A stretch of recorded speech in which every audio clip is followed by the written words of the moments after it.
Salut, on se retrouve pour une petite vidéo un peu différente aujourd'hui. Alors ça sera un petit out of box de mon nouveau Savage Gear. Alors c'est le Savage Gear Outrider 175 chip. C'est bon, j'y suis arrivé, nickel. Et ben voilà, on va faire l'ouverture du carton ensemble. Je l'ai pas encore touché, il est tel quel. Donc ben voilà, c'est parti. Bon, bon ben voilà, c'est parti. Allons-y, sérieusement. Alors ça faisait un moment que j'attendais ce flow tube. J'avais déjà un autre avant. J'avais un 7 Bass First Camo. La petite différence, c'est que celui-là, il aura une paire de rames et surtout, il n'a pas de boudin. Donc ça sera en toile des Zodiac. Donc c'est aussi pour ça que, ben voilà, c'est comme je suis dans un petit studio pour l'instant. Donc du coup, à chaque fois, je vais le ranger, mon premier floc tube. Et du coup, ben, les soudures ont pété. Donc, comme ça m'embêtait de racheter les boudins, je me suis dit j'investis dans un bon flotte tube. Et voilà, on va se faire plaisir. Donc voilà, voilà la bête. J'espère que vous voyez bien ici. Hop. Voilà. Donc, alors, ça c'est le siège. Donc siège gonflant bien sûr. Moi je préfère siège gonflant, et certaines personnes qui n'aiment pas.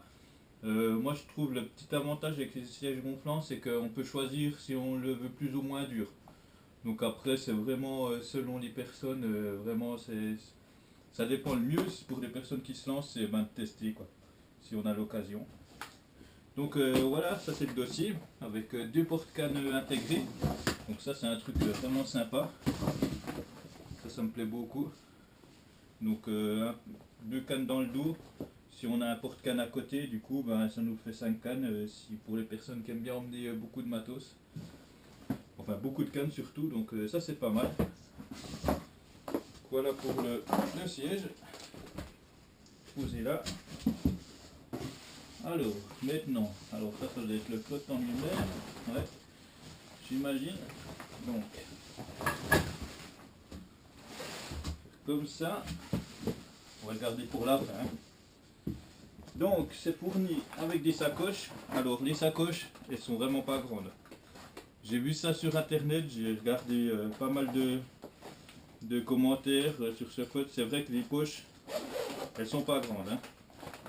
Je vous laisse voir. C'est vraiment pas grand. Donc quand je fais des sorties, il faudra que je fasse bien ma sélection de l'heure. Donc elles seront accrochées en velcro avec des attaches sur les côtés. Donc voilà, rien de plus simple. Scratch ici, on l'ouvre, on referme et c'est refermé. Donc il y en a deux. Une deuxième ici. Nickel. Ça là. Donc c'est fourni avec une pompe. Donc si on n'a pas de pompe, c'est toujours pas mal. C'est toujours sympa. C'est pas les meilleures pompes. Hein. Moi j'en avais une qui était offerte aussi avec mon 7 Bass. Bon, elle a fait une année. Hein. Elle a fait son job pour le prix. Je me bats me plaindre. Donc on va voir si celle-ci tient le coup. J'en ai une autre qui est en colonne, on va dire, qui expulse. Enfin bref, c'est pas la même, c'est plus pratique, mais je vais quand même la tester, voir ce qu'elle dit. Voilà, ça c'est bien.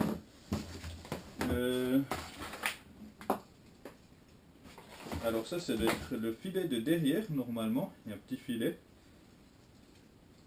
qui va s'accrocher derrière. Donc ça on verra un peu plus tard. Et le tapis de réception, donc gradué ouais, jusqu'à 50 comme d'hab, avec, je vais vous montrer si j'y arrive, un petit filet intérieur pour poser le poisson, comme ça on peut le caler. Donc ça c'est vraiment sympa, ça c'est un truc que j'aime bien, franchement ça me plaît. Donc voilà, je vais vous montrer gradué 50, comme tous les flottes, hein. Ils sont tous gradués jusqu'à 50. Après, on a la petite barre latérale. Donc on va devoir l'ouvrir. Hein. Allons-y, soyons fous.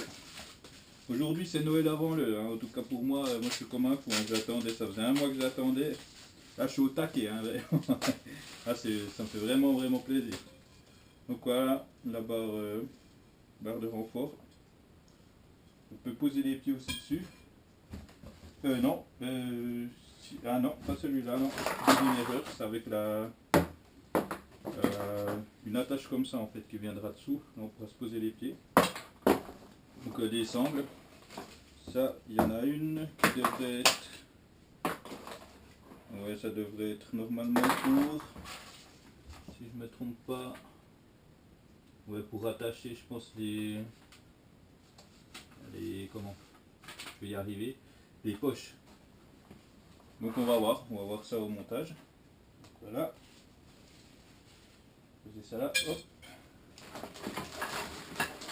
Les rames que je vous parlais. Donc ça aussi, hein, je vais l'ouvrir. On va faire ça ensemble. Comme ça, vous verrez tout.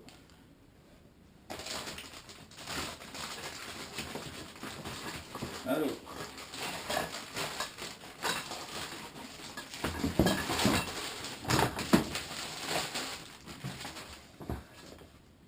Les rames.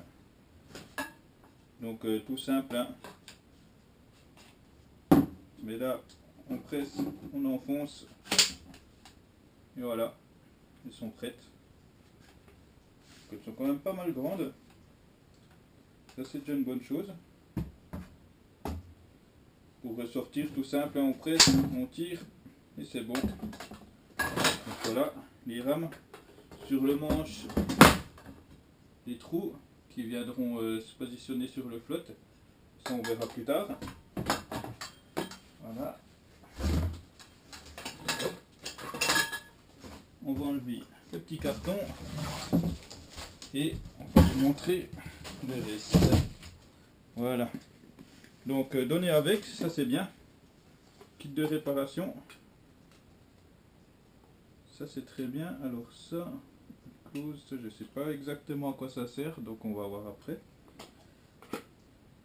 Donc voilà, ça c'est ce qu'il y a dans tous les kits. Hein. Voilà, avec la colle, faut tenir avec. Donc ça c'est bien, ça me plaît. Je quitte d'en racheter un au cas où, même s'il m'en reste de mon autre. Donc voilà, une bonne chose. Et maintenant, on va passer au plus intéressant. Donc, c'est le flotte en lui-même. Donc ça, c'est déjà une belle bête. Hein. Je sens déjà qu'il y a bien du poids.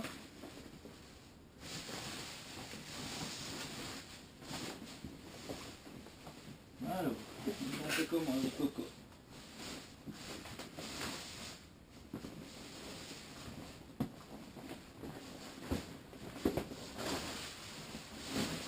Le voici, le voilà, la petite bête. Ah ben toi, tu me fais vraiment plaisir depuis le temps que je t'attendais. Donc quand même bien grand. Voilà, alors, je vais vous expliquer vite fait, ça on verra le reste au bord de l'eau. Donc, valve, je vais y arriver, je vais mettre plutôt comme ça. Alors, pour gonfler les boudins, valve ici, pour celui de gauche, et pareil de l'autre côté, pour celui de droite. Donc un plancher gonflable. Là, un plancher gonflable, donc pas de trou à l'arrière, donc ça c'est bien. Il n'y a pas de vagues qui peuvent rentrer par derrière, donc si on a un sac, c'est vraiment super. On est quitte, ouais si quand même, c'est quand même mieux d'acheter un sac étanche. Donc voilà, ça sera pour installer les rames. Donc bah ouais, pour l'instant, ça me plaît bien, on verra ce que ça dit gonfler. Donc bah voilà, je vais vous montrer un peu en gros qu'est-ce qu'il y a dedans. Donc les sacoches viendront ici. Hop. Hop. Les petites rames là sur les côtés. La barre qui viendra se mettre ici. Et le siège, d'ailleurs je vous ai pas dit. Alors en fait il est, je sais pas si je vous l'ai dit d'ailleurs, il est en velcro. Donc ce qui est bien c'est qu'on peut le gonfler à côté. On gonfle déjà notre siège tranquillement. Une fois qu'il est gonflé et qu'on a fini de gonfler le sol, le flotte, on vient dessus, on le pose et on accroche ça devant et c'est parti. Donc ben voilà, on va se retrouver au bord de l'eau pour le premier montage. Donc ben voilà, c'est parti, à toutes. Bon ben nous voici au bord de l'eau, donc on va monter le flotte tube. Donc vous verrez, c'est très rapide. Je vais utiliser la pompe qui est fournie avec. Vous verrez, même comme ça c'est quand même assez rapide, il se gonfle rapidement. Donc on va commencer par le siège, après on va faire le sol et les deux boudins. Donc voilà, allez c'est parti.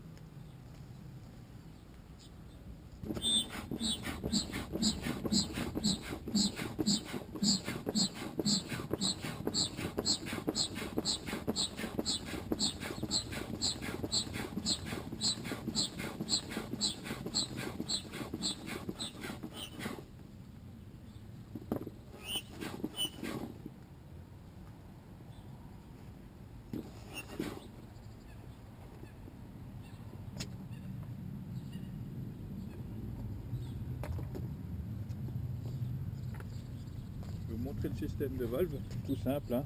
Pour dégonfler il suffit de presser et l'air sort.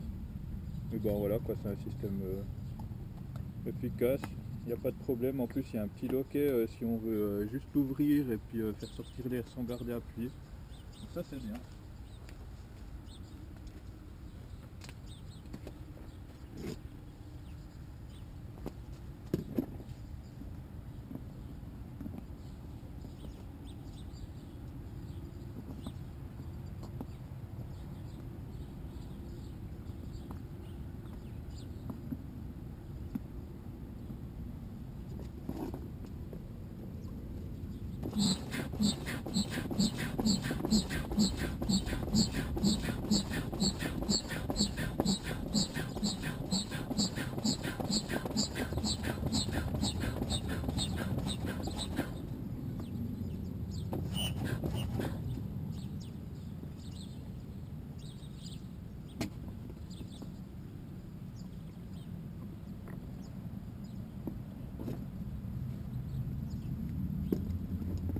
Maintenant on va faire des deux boudins.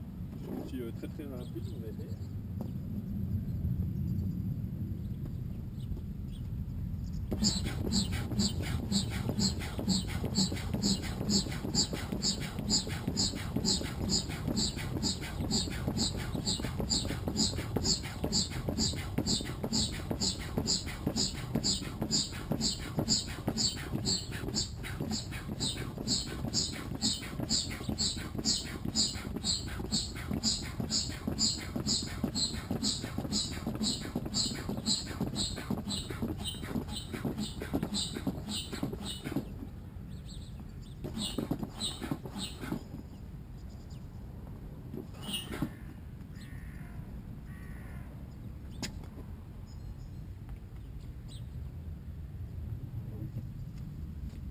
Alors voici le premier et le deuxième.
Voilà, j'ai oublié le petit système. Donc je vais vérifier.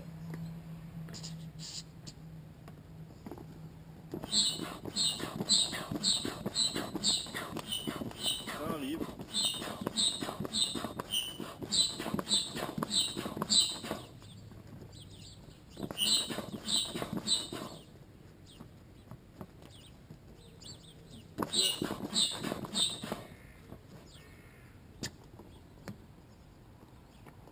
Voilà.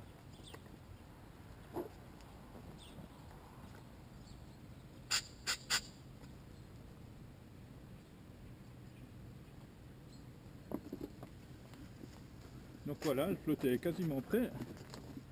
Donc il suffit de poser le siège dessus.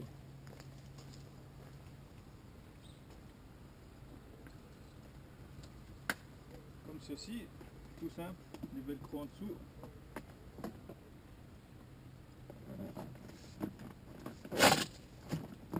Voilà. On dirait que sa longueur d'assise. Je fais de l'autre sens, c'est quand même mieux.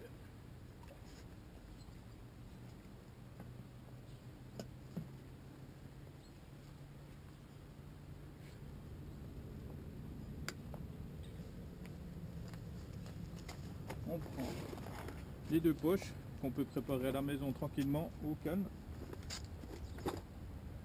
Donc,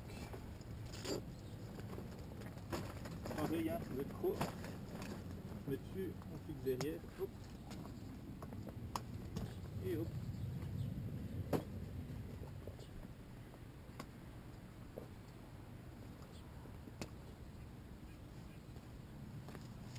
Normalement il y a un petit filet derrière, mais bon, celui-là j'utilise jamais, ou quasiment jamais.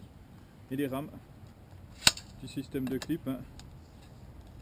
Pratique, efficace. Voilà. Donc elles viennent se fixer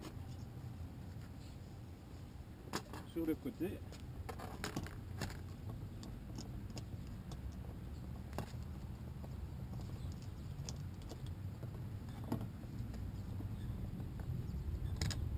Comme ceci. Et hop.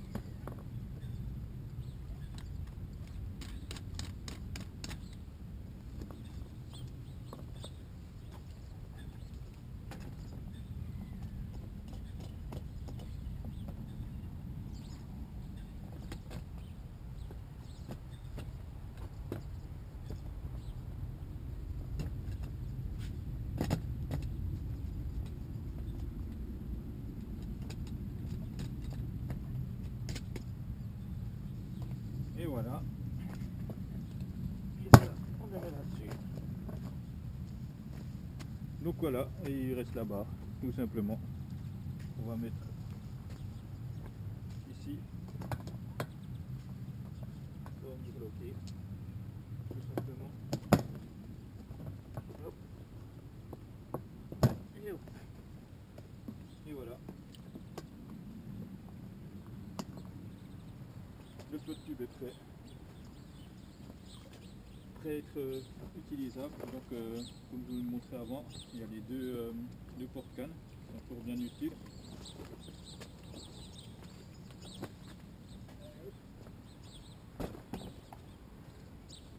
Et voici la bête montée.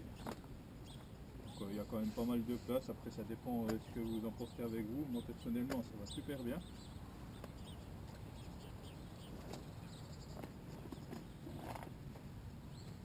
Donc ben voilà, il est monté, il est prêt, on peut y aller. Moi je vais aller faire une petite session à la perche.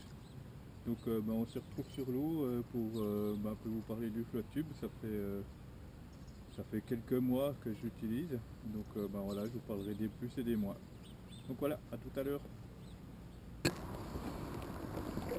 Bon voilà, on se retrouve sur le flotte pour un petit débriefing quoi, après un petit moment d'utilisation. Donc on va, comme je vous ai dit, point positif, point négatif. Donc je vais vite mettre mon épuisette derrière, comme ça elle ne me dérange pas. Voilà, nickel. Donc on va commencer par les points négatifs. Les points négatifs, comme vous pouvez le voir, je vais vous montrer, c'est les rames. Ici, je trouve c'est le système, ici ils auraient dû le faire plus haut. C'est vrai que sur ce côté-là, quand on veut ramer un peu fort, un peu rapidement, on a tendance à taper dedans. Donc c'est vrai que pour ça, ça peut être un peu désagréable parce qu'on doit justement lever, faire attention déjà de ne pas te pincer les doigts, pas te les cogner. Donc c'est vrai que pour ça, ils auraient dû faire un truc un petit peu plus haut, ça serait été bien plus pratique. Après, on s'y fait. Hein. Moi, je veux dire, je m'y fais. Hein. À force, on a l'habitude, on sait comment faire. Maintenant, j'ai plus de problème de ce côté-là, mais c'est vrai que les premières fois, on se dit merde, pourquoi ils ont fait ça? Donc voilà, après c'est une habitude, hein, comme je vous dis, on s'y fait à force. Alors, point négatif, oui et non, ça dépend des personnes. Alors, certaines personnes vont dire les sacoches. Certaines personnes trouvent que les sacoches sont trop petites. Donc, pour moi, personnellement, elles vont très bien. J'ai pas des gros leurres, je pêche pas au big bait. J'ai pas des leurres qui dépassent les 70 grammes. J'en ai un ou deux, mais je les utilise très rarement, c'est plutôt du bord. Donc moi personnellement ça va très bien. Dans une poche je peux mettre tout mon matériel, donc tous les leurres et tout ça, et de l'autre côté je peux mettre tout ce qui est pince, permis et autres, peut-être plombé et tout ça. Donc pour ça, voilà, ça dépend vraiment de votre type de pêche. Donc pour ça, je veux dire, pour moi ça va très bien. Deuxième désavantage, comme avant, comme les poches, oui et non. Alors certaines personnes n'apprécient pas le fait d'avoir un siège gonflable. Moi personnellement, bon j'ai pas essayé l'autre, mais le siège gonflable pour moi ça va très bien. Je suis pas très lourd, hein, je fais 73 kg, donc il n'y a pas énormément de poids. Donc après je dis pas, peut-être pour les personnes qui font plus de 100 kg, effectivement peut-être ça peut être désagréable ou mal dessus, mais personnellement moi j'ai vraiment pas mal au dos. C'est un bon siège. Justement avec le gonflable, l'avantage c'est qu'on peut choisir si on le veut plus ou moins dur, contrairement aux mousses. Voilà, la mousse elle est comme ça puis pas autrement. Donc si vous en achetez un et que au final vous appréciez pas, il faudra acheter une nouvelle mousse. Donc voilà, il y a un autre truc que certaines personnes disent aussi, mais moi j'ai pas remarqué ça justement dû à mon poids quand même assez léger. Des fois certaines personnes se plaignent qu'entre le siège et le sol gonflable, des fois l'eau passe et elle va se mettre derrière. Pour moi personnellement, j'ai pas eu ça. J'ai réfléchi, non, j'ai jamais eu d'eau dedans. Alors ça se glisse un petit peu sous le siège, mais quasiment rien, quoi. C'est des mini flaques. Donc après, comme avant, comme le siège, ça dépend du poids. Je pense que si la personne fait 100 kg, effectivement, le sol va être plus proche de l'eau. Donc effectivement, il risque d'avoir des risques que l'eau s'infile dedans et puisse aller derrière. Mais moi, personnellement, j'ai pas remarqué ce problème-là. Donc voilà. En point négatif, peut-être la place derrière, suivant ce qu'on doit porter. Comme moi ça va, moi pour ce que j'ai, il n'y a pas de problème. Après effectivement si on a une batterie, un sac et tout le bordel pour le sondeur, effectivement ça peut poser peut-être problème. Mais moi personnellement ça va, il n'y a pas de souci de ce côté-là. Donc en point négatif, je crois que c'est à peu près bon, j'ai tout fait. Ouais, c'est tout bon. On va passer au point positif. Donc les positifs c'est que premièrement il n'y a pas de boudin dedans, donc ça c'est vraiment un super avantage. Moi mon premier que j'ai eu c'était à boudin, donc le problème c'est comme chez moi où je suis, je ne peux pas le garder gonflé, donc du coup au bout d'une année et demie les soudures elles pétaient gentiment. Donc là il n'y a pas de souci de ce côté là. Moi je garde, ça fait une année, un peu moins d'une année, j'ai eu en février que je le stocke toujours dégonflé, donc par contre bien à plat, un peu replié, mais en longueur il est toujours bien déplié. C'est juste les boudins que je rabats sur le centre pour gagner de la place, parce que sinon ça fait vite ça prend vite de la place. J'ai pas de souci de ce côté là, donc on va voir plus tard à force d'utiliser. Que dire, il glisse très bien, hein, vous voyez j'ai des palmes. J'avance super bien hein, malgré sa grandeur, son poids, il est quand même assez lourd. Je crois sur le papier il fait 16 ou 17 kilos. Là, je veux dire, je palme, ça avance, il n'y a pas de problème. Il glisse super bien. Un autre avantage, les porte-cannes. Ça, moi personnellement, en général, je prends 3 cannes maximum. Donc voilà, il n'y a pas de souci de ce côté-là. On me les met derrière, c'est bien pratique, on peut les prendre facilement, les remettre aussi facilement. Après, c'est un petit coup à prendre. Mais sinon, c'est tip top, quoi. Moi, je suis assez satisfait de ce côté-là. Et autre point positif, comme ça, la glisse.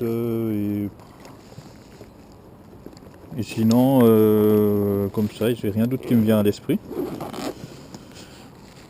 Ouais, un peu le point négatif aussi, un autre, c'est le prix, qui est un peu élevé, mais bon, je veux dire, ça, moi, ce que j'ai eu, c'était un 7 Bass First Camo. Le kit, il m'a coûté 160 balles avec la pompe et tout. Je sens quand même la qualité, hein. Déjà rien que la place où je suis assis, je veux dire, j'ai une pétée de place, les boudins ne reviennent pas contre le centre, donc non, de ce côté-là, c'est vraiment cool, quoi. C'est vraiment cool, je suis vraiment satisfait de ce flotte. J'ai fait un bon investissement, alors je comprends tout à fait les jeunes qui n'ont pas forcément 500 balles à claquer, qui veulent se rabattre sur un plus petit flotte tube premier prix. Donc après certaines personnes disent qu'est-ce que tu veux machin. Moi je leur explique clairement voilà les différences, les points positifs, les points négatifs, puis après c'est à eux de faire leur choix. Donc voilà, j'espère que la petite vidéo vous a plu. Je vous souhaite une bonne après-midi.